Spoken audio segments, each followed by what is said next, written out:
કાકા પર્જન્યનો સવાલ છે. કયો પર્જન્ય.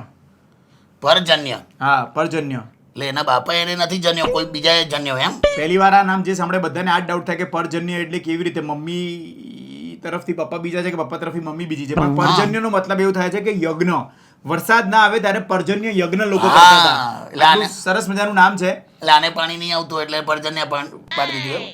એ નહીં ખબર, પપ્પાને પણ પાણી નહીં પર્જન્ય કહે છે કે કાકા એક તો મારા નામમાં પ્રોબ્લેમ છે, આખું નામ બોલું તો અડધું નામ મારું પૂરું છે કે વાલથી બધા મને પૂરું કહે છે.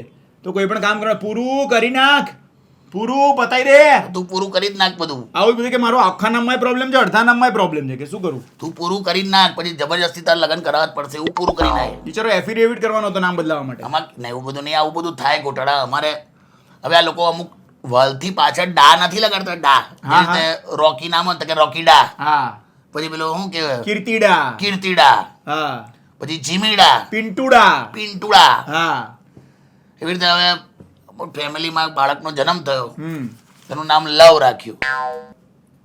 બાએ સીધો ઉપાડીને લવ બાય ફેમિલી અને બાક શું કામ બોલે મારા લવ નાય ભાઈ લવ થાય એટલે બકા નામ પાડી દીધું છે, શું કરવાનું ભાઈ? તમે લવ વાળાને કે જો જેનું નામ લવ છે ને તો કઈ કમેન્ટ નહીં કરે. સંતાઈ હશે, તમને ખબર હોય કે તમારા કોન્ટેક્ટમાં લવ કોણ છે તો એને અહીંયા ટેગ કરી દો. મજા આવશે. પ્રેમથી એને ડા કરીને બોલાવજો. પેલી વાતો કિશોર કાકા કરે આજે પેલી વાતો.